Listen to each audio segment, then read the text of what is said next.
Hi, thank you for joining this Tele Townhall about sound money and gold-backed monetary reform in South Carolina. We'll be talking about the roots of sound money, why it's an important issue, and also talking about legislation in the General Assembly right now to let citizens use gold and silver coins as legal tender in South Carolina. I'd like to first introduce our speakers, but before I do that, there's a survey question we would like you to take. The question is, would you support gold as legal currency in South Carolina? And you can use your keypad to vote vote yes, touching 1, no, touching 2, or for undecided, hit 3. Also, throughout this call, anytime you can ask a question and submit your question by pressing *3. So again, we'd like you to take our survey before we get the call going. And the question is, will you support gold as legal tender, legal currency in South Carolina? 1 for yes, 2 for no, 3 for undecided. Our speakers today are John Allison, former CEO of BB&T and current distinguished professor at Wake Forest Business School, and Sean Fieler, chairman of American Principles Project, a policy organization based in Washington, D.C. and South Carolina that advances sound money and other conservative causes. I'd like to go ahead and ask the survey question one more time before I let our two hosts give their presentations. Thanks, first of all, to Senator Jim DeMint for giving the introduction to our call and for introducing legislation in the U.S. Senate that will help South Carolinians use gold as money. Again, if you could hit 1 if you believe that South Carolinians should be able to use gold as money, 2 for no, or 3 for undecided, we'd appreciate you if you take that survey. I'll now turn it over to John Allison, distinguished professor at Wake Forest University and former head of BB&T Bank, to talk about sound money. Mr. Allison, go ahead. Thank you, Rich. I want to create some context for the sound money issue. There's a very important myth in the public arena today that's justifying the current administration's economic policies. And the myth is that the recent financial crisis and the ensuing Great Recession was caused by the deregulation of the banking industry and the greed on Wall Street. First, the banking industry was not deregulated, and greed on Wall Street is a continuum and was not a special characteristic that led to the crisis. In fact, the real causes of the financial crisis are government policy. We don't live in a free market in the United States. We live in a mixed economy. The mixture varies a lot by industry. The most regulated industry is the financial services industry, the banking industry, and that's where our big problems occurred. The fundamental causes of the financial crisis and the problems we're still struggling with were two primary culprits. First, the Federal Reserve, and secondly, government housing policy, affordable housing or subprime lending policy, is executed through two giant government-sponsored enterprises, Freddie Mac and Fannie Mae, that would never exist in a free market. Let me comment on the Federal Reserve because sound money is really about getting rid of the Federal Reserve. The Federal Reserve was created in 1913 under the theory that it would reduce volatility in our economy. In practice, and there's strong economic evidence of this, the Federal Reserve reduces volatility in the short term and creates bigger problems in the long term. Why is that? In a free market, we're constantly making corrections. New businesses are being created, businesses are failing. What the Federal Reserve does is take out the downside of that correction process, which keeps resources from being allocated to more productive businesses and therefore pushes problems into the future. It would be very analogous to not disciplining a 15-year-old child. So the Federal Reserve helps in the short term but creates much bigger problems in the long term. More recently, leading to the financial crisis, Alan Greenspan, who was head of the Federal Reserve, had a long career and he wanted to be a hero going out. We had a minor economic correction going on in the early 2000s, which we needed. He wanted to stop it, so he printed a bunch of money. He created what's called negative real interest rates, which incented a massive misinvestment in the economy. The misinvestment ended up in the housing market because of the government subprime lending, affordable housing policies is executed through Freddie Mac and Fannie Mae. which when they failed owed $5.5 trillion and had $2 trillion worth of subprime affordable housing mortgages. So the Fed, in fact, over my 40-year banking career, has constantly made mistakes in the management of the monetary policy that's created misinvestments in the economy. And the reason for that, the Fed is fundamentally a political organization.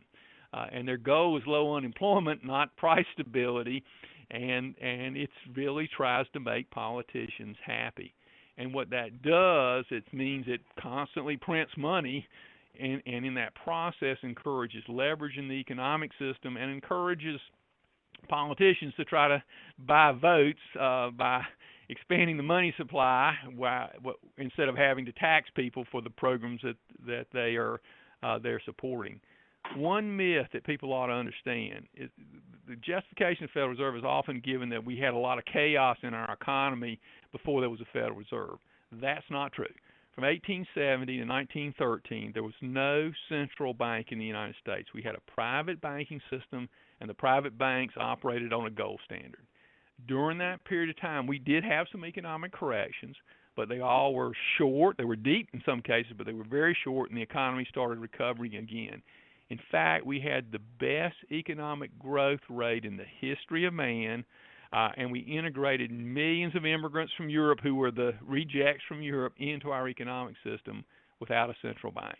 The Fed was actually created mostly to help the New York banks, because if the government could lend you money, that would give you a competitive advantage, and it really wasn't in the business that it's in today when it was created.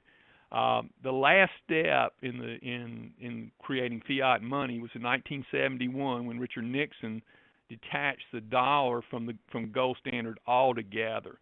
And since then, we've been running a massive experiment where the governments can print all the money they want to, and we're taking on faith that that money will be valuable, and that's really a very risky experiment. Okay, thank you, Mr. Allison. I'd like to invite participants to hit *3 to submit their questions for Mr. Allison and about his presentation. So *3 to submit a question. Again, we'd like to have you take our survey too, and the question is, would you support gold as legal tender in South Carolina? 1 for yes, 2 for no, or 3 for undecided. Right now, the survey is running about 5-1 in favor. I'd now like to turn it over to Sean Fieler, Chairman of American Principles Project, who has spoken at this cause at numerous events and has led our organization, American Principles Project, in advancing this issue in states like South Carolina and Utah around the country. Sean Fieler, go ahead. Rich, thank you. John's exactly right. The Federal Reserve creates bubbles and it helps finance our overgrown federal government. But the fundamental problem with I think even a deeper problem with our monetary system is it actually hurts the people it's supposed to help, specifically the American worker. And this is, as John pointed out, this is deeply ironic because the entire reason for our system of flexible money is that it's supposed to be good for the American worker. Now, some of you will remember President Nixon's speech 40 years ago when he lashed out against the speculators and broke America's last link with gold. That night he said, and I quote here, "Our primary concern is with the American worker and with fair competition around the world." Well, I don't think it would be too hard to convince anyone that President Nixon's primary concern at that point was with his reelection, that going off the gold standard was going to give the economy a feel-good burst of easy money going into the election of '72. But let's take President Nixon's argument at its face value, because this is still the argument that is made today in defense of the current system, that flexible money is the best system for the American worker. Is that true? It certainly is hard to believe. After all, the employment prospects and real wages for the average American guy have deteriorated markedly over the last 4 decades. And this is true by almost any measure you want to pick. You look at the unemployment rate, the labor force participation, real wages, and in particular, the plight of workers who need the most help, those at the bottom of the socioeconomic ladder. When President Nixon was so worked up about the fate of the American worker, unemployment was only 6%. Now it's closer to 9. And the unemployment rate doesn't count for the increasing percentage of discouraged workers. For working-aged men, we've seen the labor force participation fall over the last 40 years from 80% in 1971 to just 67% today. Moreover, for 40 years, the inflation-adjusted wages of the average working guy have been flat. So when you factor in the reduction in the percentage of men working, you see a substantial multi-decade decline in the wages of the average guy. This is the first time this has happened in American history. And this reduction has not been voluntary, not evenly spread. The less well-educated have done worse, and those workers with just a high school education have been disproportionately hurt by our current system. As for fair competition, that's the second reason for our current system. Fair competition around the world, President Nixon said. The current system has been pretty much the opposite of fair for the average American worker. If this system's so fair, why do the Chinese and other countries hold down the value of their currency against the dollar?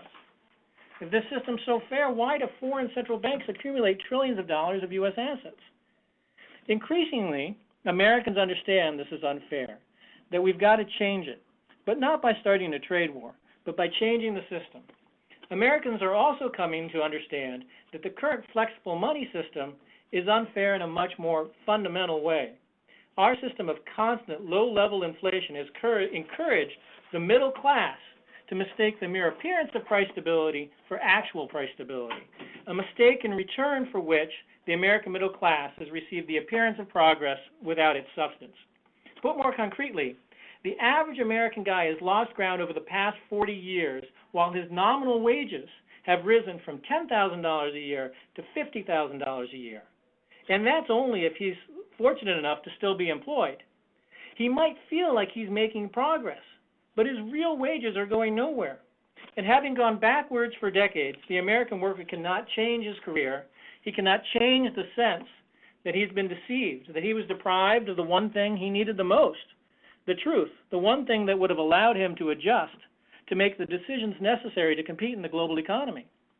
Instead of the anesthetizing message of the Federal Reserve's easy money, Americans need clarity. They need to know that if they earn $50,000 a year, they're in the middle class. They can raise a family, drive 2 cars but not 3, take 1 vacation but not 2, and save $5,000. Now I want to talk to you about the solutions the federal government, which depends on the solutions to this problem. You know, the federal government, which depends upon easy money to finance itself, is not going to be the first mover forward on this issue. The states are, and that's what I want to come back with after John wraps up. Okay, and thank you, Sean. I'd like to ask you to submit questions if you have them at *3. That's the *3. You can let you ask your question, and we'll get to them pretty soon. Also, to take our survey, we'd like you to answer the question, would you support gold as legal tender in South Carolina? This pertains to H 4128 in the South Carolina Senate now that lets citizens use gold and silver coin as legal tender. And to vote yes is 1, to vote no is 2, for undecided it's 3. So please take our survey question on that. And I'd like to turn it back to John Allison, professor at Wake Forest and former CEO of BB&T Bank, to make another presentation to you. Rich, I think it's important for people to get really clear about the really important role and purpose of money in the first place. Why do we have money? It developed naturally without government involvement at all because people wanted to trade. And somebody would raise a cow, and they could theoretically trade that cow to somebody that made shoes, but it might take 100 shoes to equal 1 cow, and what would they do with 100 shoes? So it became far more efficient to have a standard so that we could trade one good against one standard product. Gold was selected over centuries. There were 100 other alternatives, and silver was another alternative, basically because it was hard to cheat. You know, it's hard to find. They can't print gold, and it was also malleable, and it was easily made into coins. But it was selected, and it served as a standard of value for 5,000 years, basically until 1971, when it was finally totally kicked out by Richard Nixon. And so the market, not governments, had selected the standard of value. Why is the standard of value important? Well, if you're going to do economic calculation, you're going to create jobs for people, you're running a business, you got to be able to estimate what it's going to cost you to produce something and what your product's going to be worth in the future. It's like building a building. If a yardstick's 36 inches one day and then 45 inches 2 weeks later and 25 inches, 2 years from now, how can you possibly build a building? And that's what the Federal Reserve, through the government control of the monetary system, does. They randomly change the length of the yardstick theoretically to manage the economy, but what they actually do is mismanage the economy. From the creation of the United States in 1783 until 1913, the creation of the Federal Reserve, the price level in the United States was basically flat. Now, the price of individual goods changed, but the price level did not change. There was no inflation. From the creation of the Federal Reserve till today, there's been over 2,000% inflation. And as was just described, what that does is it's actually designed to fool people because you get more money and it's hard for you to realize that it's worth less. So you think you're better off at some level, but at another level, in reality, you figured out you aren't better off, but you're actually confused about what the change in value has been. And that's particularly important to the federal government because they owe a lot of money. And if you owe a lot of money, if you can pay it back with cheaper dollars, then you kind of take advantage of the guy that provides you the financing for you, the individuals that bought government bonds. That works for a while, but classically throughout history, when governments have issued currency and they've tried to cheat on the currency, at some point people lose confidence in the currency and the whole economic system collapses. The classic story of this was after World War I, there was a republic created in Germany, and they printed money so much that people didn't trust it at all. It took a wheelbarrow to buy a loaf of money, to buy a loaf of bread, and the whole economic system collapsed. And that is the risk you run when politicians can print money. And because of that, business people are less confident in economic calculation, are less willing to take risks to create new manufacturing plants, new locations that create jobs. So the lack of confidence in the underlying dependability of the value of money leads to people being less willing to make longer-term investments for the future. A lot of people don't understand that the Federal Reserve really totally controls our monetary system in the United States, that there really is no private banking system in the United States, that private banks are totally regulated by the Federal Reserve. They use Federal Reserve currency. And what's being proposed here is a real alternative currency, a gold-based currency, which the belief is over time, and I strongly believe this, if you can get the right legal environment, will drive out the Federal Reserve notes because people won't have confidence in the Federal Reserve notes, whereas they will have confidence in a currency that's based on gold that can't be manipulated. And it's not that gold is magical, it's that politicians can't print it. It's very hard for politicians to cheat. and that's why the market, private individuals in a free exchange, chose gold as a standard of value because it can't be cheated, and therefore we can have an honest exchange that nobody can fudge on the transaction. Unfortunately, politicians do fudge on the transaction, and they've been fudging in spades ever since the Federal Reserve was created. Thank you, John. Allison, and I'd like to invite all our participants to ask questions that our host will answer soon by dialing *3. Again, *3 is for you to ask your questions on this topic, and welcome other callers joining us on this conversation about sound money and using gold as money in South Carolina, which relates to legislation in the state Senate now, H 4128, which just passed the House of Representatives, that will let South Carolinians use gold and silver coin as money free of taxation. We have a survey question we'd like you to take.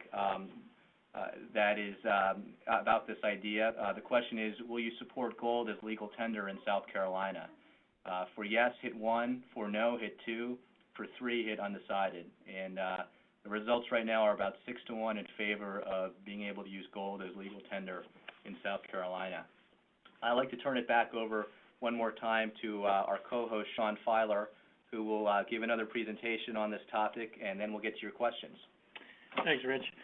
I want to close with the solution here.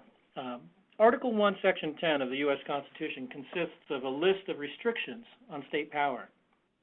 No state shall enter into a treaty or alliance with a foreign government. No state shall impose taxes on imports or exports. And it explicitly forbids states from issuing paper money in the following way. No state shall make anything but gold and silver coin a tender in payment of debts.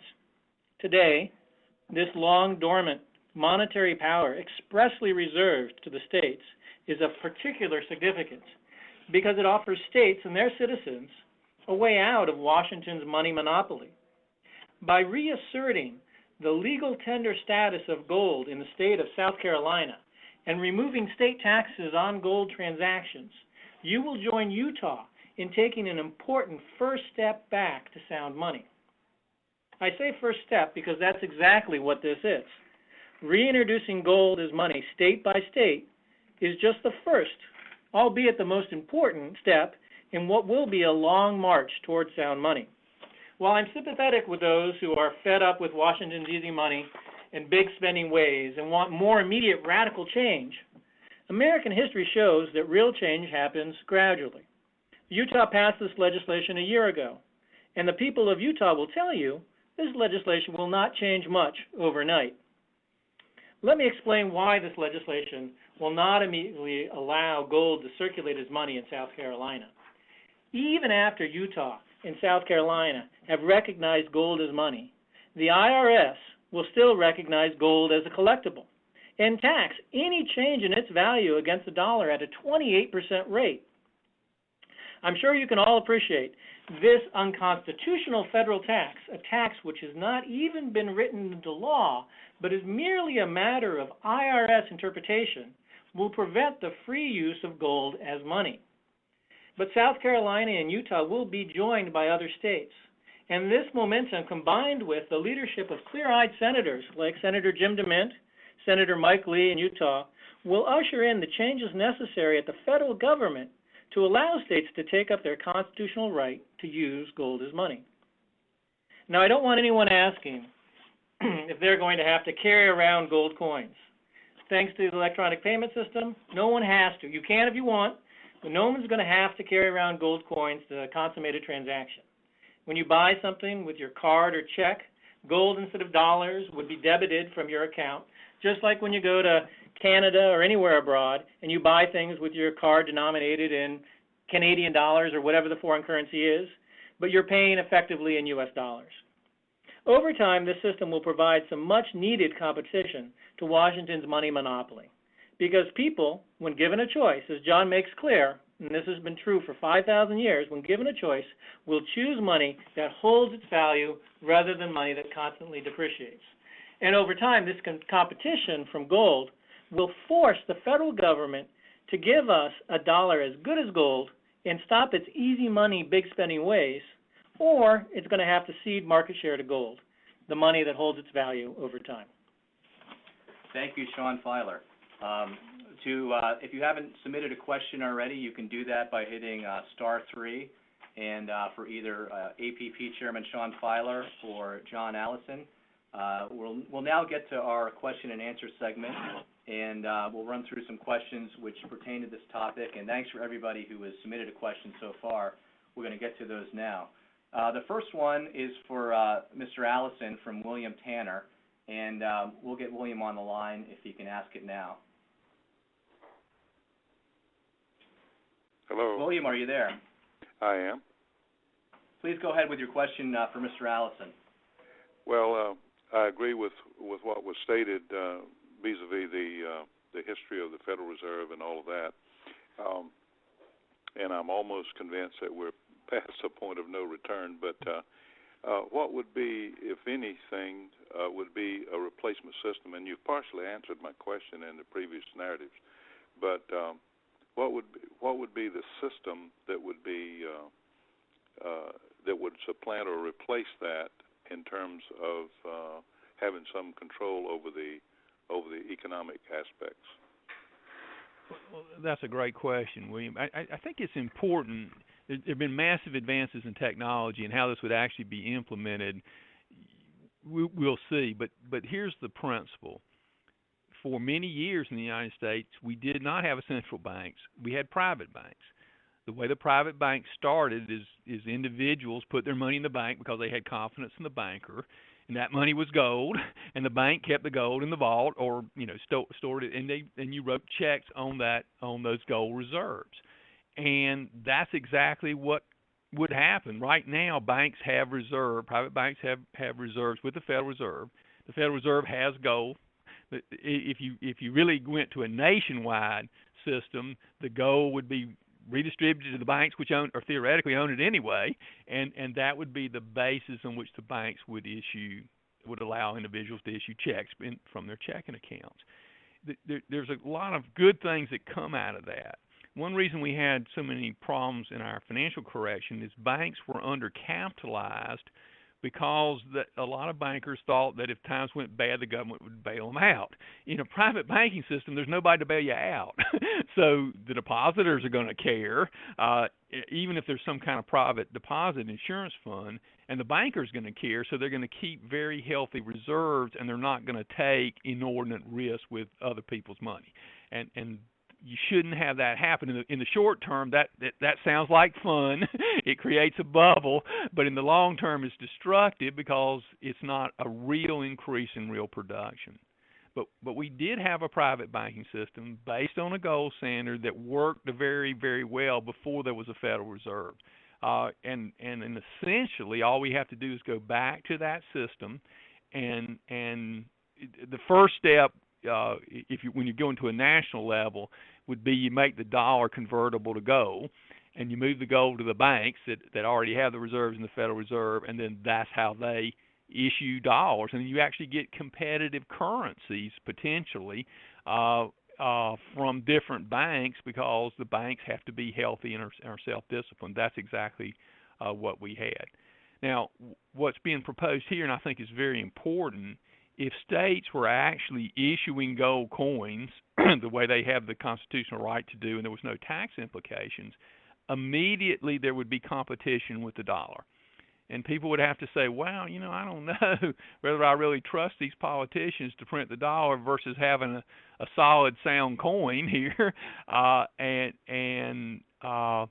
The theory, and I strongly believe this is true, that would at least impose discipline on the Federal Reserve in terms of printing dollars. And in the long term, I believe it would basically, the Fed would either have to become a gold-based sound money, or it would go out of business because people wouldn't trust it. And I don't really think the transition back to a private banking system is that hard, except most of the politicians don't want to do it, because no matter what they say, they like to be able to run big deficits because they're buying votes with that money. And the only, if the U.S. couldn't, let's say when the Fed was created, the United States government basically owed nothing. We had almost practically no debt. If we had the big debt today and the federal government couldn't print money, they would immediately have to balance the budget. There would be no option because the market wouldn't accept the debt level we have in the U.S. if the federal government couldn't print money. And I happen to believe the only way to discipline Congress, whether Republicans or Democrats, the only way to discipline them is to take away the power to print money. And then the market will force the politicians to run balanced budget because they literally won't be able to borrow the money the way they've been borrowing it, the rate they've been borrowing it. So that's a nice secondary but huge implication of what I believe is the only way to discipline Congress. Thank you, John Allison. And I want to go to a related question that Rick Rabon we'll give to APP Chairman Sean Fieler here. on how debt has changed since we went off the gold standard.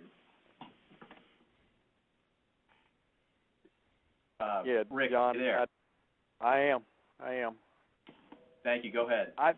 I'm curious how our debt structure has changed since we went off the gold standard. Our national debt, how has the increase changed?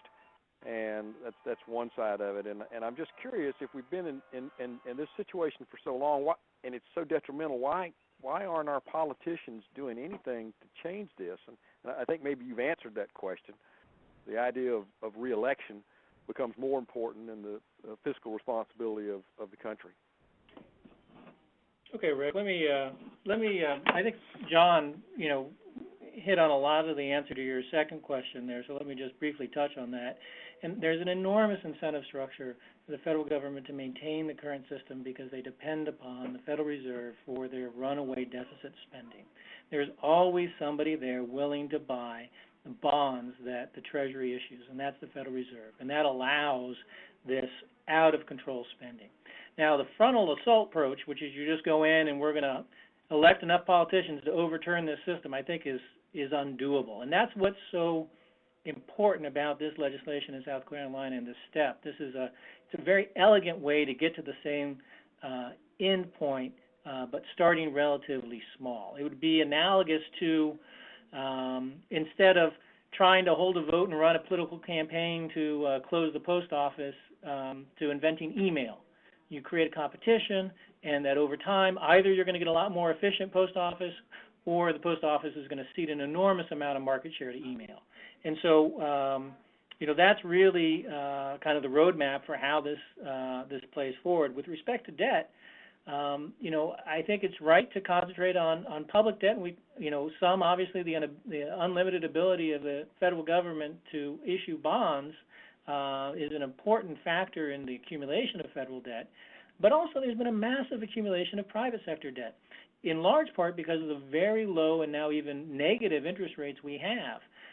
If you look at the U.S. economy, we have 350% debt to GDP. That's all of the public and private debt aggregated together. Interest rates in America in real terms, so this is inflation adjusted, about negative 2%. So inflation runs at 2.5%. The short end of the yield curve, you're getting almost nothing. To go back to what would be historically normal under sound money of, let's say a 1% positive return if you save your money and you don't take any risk, that's a 300 basis point or 3% increase in the cost of debt across the yield curve.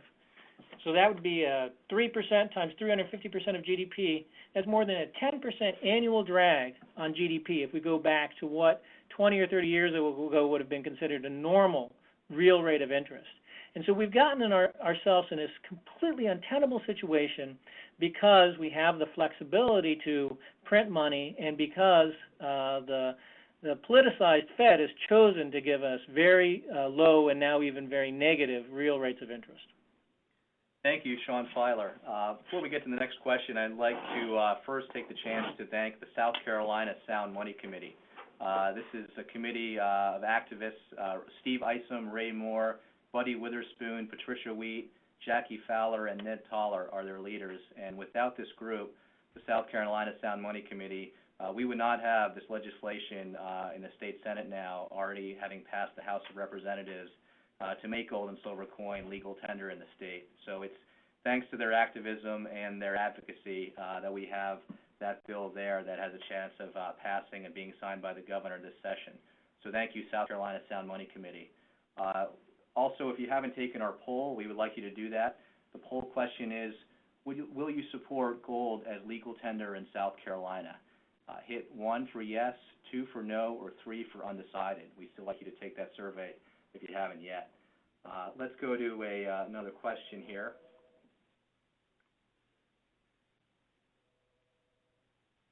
We have a question from Stefan Moores, who wants to know about how your purchases would change going on a gold-based monetary system.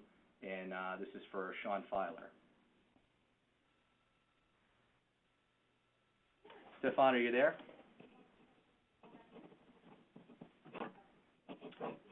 Stefan? Yes, this is his wife. Hi. It was I was wondering about if South Carolina goes to the gold standard, and then my paycheck, let's say, comes in from headquarters in Plano, Texas, does it go into my bank in South Carolina, and can I ask for it to be in gold and silver? And then also, if we don't make smaller coins, I understand the debit card when you said you don't want people thinking they got to carry around gold and silver, but if you want us to move to that standard, then why wouldn't we have our own coins so that I can buy my groceries with gold and silver, or cash based on standard, but we're not supposed to have printed dollars, so I don't know. I just want to explain, if we do it, and like I said, I understand the Weimar Republic, I understand the Federal Reserve, I understand all that, but in reality, how do we actually do the transactions and yet say that we're on the gold standard? What does that do to the average person?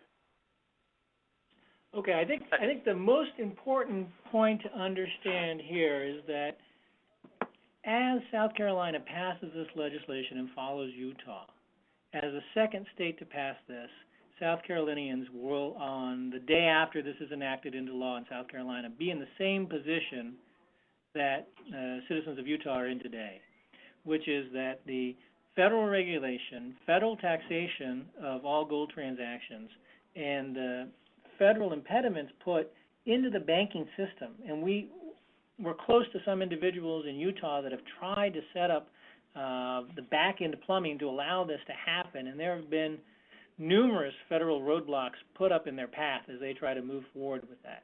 And so it's not a solution that will be available to South Carolinians the day after it's passed, but it's part of a state process to reassert their constitutional right, which will eventually result under Romney or the next administration, hopefully enough political pressure so that we can change the IRS's unconstitutional interpretation of existing statute whereby they tax gold and remove the hostility from the FDIC. From the perspective of, yes, I mean, there's lots of, how it would work practically once it's permitted. You have a bank account. There's lots of countries in the world where you have a dual currency system, so you can take your paycheck and either denominated in gold or gold grams or denominated in U.S. dollars, and then you go transact. I would suspect the actual price of everything that you would continue to transact in will be in dollars. And so it would only be the back-end plumbing, I think initially, that would change, and that your account would be debited in gold instead of in dollars. So you're quite a way down the path in terms of how you'll actually use the gold money once you start talking about how to use gold or silver coin for small transactions. I don't think either gold or silver coin will be appropriate for small transactions. Either there'll be some paper or non-precious metal currency that will be used for those transactions, or you can buy it via debit card or some other cashless currency. But that's the other point that's really important to make. And, John, as having run the 10th largest bank in America here and endorsing this, I think really speaks volumes to the practical way in which our electronic payment system today can cope with this. Thank you, Sean. Our next question is for John Allison, and it comes from Nicholas Rotanto, who has a question about accountability in Washington. Nick, there. Yeah, I'm here. Can you hear me? Yes, sir. Yeah, go ahead and ask your question. Okay.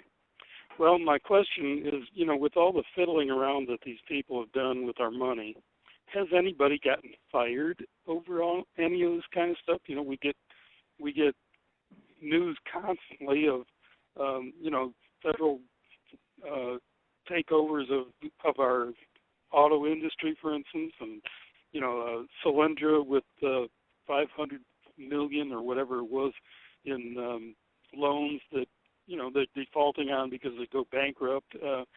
These kind of things. I just keep on wondering, is that anybody ever getting fired over any of this stuff? But then the second thing that I want to mention is this guy previous to me had asked how we are going to use these coins or whatever. Do you realize that an ounce of gold is right now, I think, $1,600 or $1,700 an ounce, and 1 ounce of weight, I can take, I think it was 7 nickels and put it on a scale, and that equals 1 ounce. Now, how are you going to divide the $1,600 and something, or $1,700 into 1 ounce pieces of money that people could actually carry around and spend? I mean, the pieces would be so minuscule that they'd probably fall through the cracks in our pockets. And, I mean, it just wouldn't make sense, because the value of those kind of coins would be so high that, you'd only be able to do large transactions with extremely small coins. Thank you, Nicholas. So, go ahead, John. So you got. Let me answer those in reverse order. First, about the coins. First thing, the real question is, why is an ounce of gold worth $1,600? Right? It wasn't long ago that an ounce of gold was worth $32. That's basically when Roosevelt disconnected the dollar from gold. It's not because gold has gotten more valuable. It's because dollars have become radically less valuable. We printed a lot of dollars. Now, there's two solutions. One, you could simply revalue the dollar. So you got rid of a bunch of dollars. That actually is mechanically possible. And so your $1 would be worth $10 or something. And that happens. Countries do that all the time. It's not great, but that can be done. The more likely scenario is what Sean was describing, is that you wouldn't really carry around gold coins. You'd either have a debit card, or you might even still have paper money, but the paper money would be backed by gold. The bank would have to have gold in the vault, so that if you wanted to get gold, you would get it, but you typically wouldn't use gold to go down to McDonald's and buy a hamburger. In fact, it'd be a lot easier today than it was in the 1800s because of the very major advances in technology. That's actually a very easily solvable problem.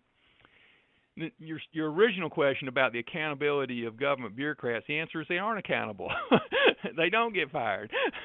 And certainly nobody at the Federal Reserve ever gets fired. And that's one of the problems. In fact, the problem is deeper than that. One reason there's a lot of support for the Federal Reserve is you don't hear attacks from the people that you would naturally think would attack the Federal Reserve. That would be academic economists who know the Fed does not work well. Why is that? The Federal Reserve employs the vast majority of academic economists in America. And if they don't employ them, these economists work for universities and they get grants from the Federal Reserve to do research. Who is going to attack their own employer, right? So there are a lot of people who understand these issues, know the damage the Federal Reserve has done to our economy, but are not going to make the Federal Reserve mad because the Federal Reserve is who they get their jobs from. In addition, banks, I'm the retired chairman and CEO of BB&T. Banks are regulated by the Federal Reserve. They can make your life horrible if you don't make them happy. So it's very difficult for people to really speak their truth about the Federal Reserve. There's a lot of risk in doing that. Back to the fired question. This is a story. In the early 1990s, there was a large government insurance pool called the FSLIC that insured the savings and loan industry. The savings and loan industry failed, and taxpayers lost $300 billion. It failed by one of the main reasons it failed. It was grossly mismanaged, misregulated by the FSLIC, this government agency. Guess what happened to all the employees of the FSLIC? You'd think maybe they'd go to jail or be fired. No, they got hired by the FDIC, the other big government insurance pool. And I would encounter some of these people 10 and 15 years later that were still working for the FDIC, even though they had caused the taxpayers to lose $300 billion. Thank you, John Allison. Our next question is going to be from Ray Moore of the South Carolina Sound Money Committee. Ray, do we have you here? Thank you. Can you hear me? Yeah, we can hear you. Great. This could go for any of the three, perhaps John or Sean or even you, Rich. Sure. We worked hard, the South Carolina Sound Money Committee, for probably around 3 years with this H4128, and it was quite an effort to get it through the House, but it happened. It was passed 68 to 23, and it's been assigned to the Senate. But it went to a committee that we're not pleased about, the Finance Committee, where we think we'll have a less favorable reception, and we're really desperate to try to get this bill passed in this session. We have about 4 weeks before the session ends. And I don't know if this is the right form or not, but we would like some ideas of how we can get it through the Senate with a committee that's not, the chairman of the Finance Committee may not be sympathetic. And so we need a lot of help, big people helping us, and maybe somebody like John Allison calling the chairman of the committee. I don't know, but we really need some help to get it through the Senate, and that was what my question was. Ray, thank you. I'll take that one, and I would encourage all of our participants who are in favor of using gold as legal tender in South Carolina to contact their state senator and ask that there be action on this bill. They can also contact the Senate leadership and the Republicans in Senate leadership and Senator Hugh Leatherman, who is chairman of the Finance Committee where the bill currently resides. So we do encourage you to please contact your legislator, your senator, to ask for a vote on this bill. The next question we have is from Charles Williams, who has a question for Sean Fieler on other states using gold as money. Mr. Williams, are you there? Yes, I am. So the question is whether or not any other states, and I guess part of that was answered earlier with Utah, that uses the gold standard, but is there any countries that are currently using the gold standard as well? Yeah, one of the, so for the more encouraging at the state level than it is globally, one of the restrictions that sovereign nations subject themselves to by being members of the IMF is agreeing not to use gold as money. So, so there is not another example globally of a country that has gone ahead with this. Malaysia dabbled with this idea a decade or so ago when they were having their big fight with the IMF, but no state has done it. And really, America is unique in that Americans understand this principle of liberty and of freedom in a way that's just different than the way it's understood in really the rest of the world. And the other thing that's very different about America is this Article 1, Section 10 of our Constitution, which gives us a way to start this process. That's just something that is unique globally to the best of my knowledge. We do have a couple other states. So Missouri has passed it in the House. And this legislation is kicked around, and other forms of religious legislation have kicked around in committees in New Hampshire, in Montana, in Nevada, over the last 8-9 years. But really the passage in Utah and now the passage in the House in both South Carolina and Missouri, this is very substantial progress. This is really a breakout moment for this issue politically here in the United States, and we're going to need several states to do this to create the political momentum to get the changes necessary at the federal level to allow this state legislation to actually take effect and for states to be able to truly reassert their constitutional right. Thank you, Sean Fieler. I want to thank our hosts on this call for educating all of us about sound money and the path forward in South Carolina and being able to use gold, something that doesn't depreciate in value, as currency in the state. And I especially want to thank our two hosts, Sean Fieler, who has led our organization, American Principles Project, in being able to educate people around the country on this issue and to get political action on it.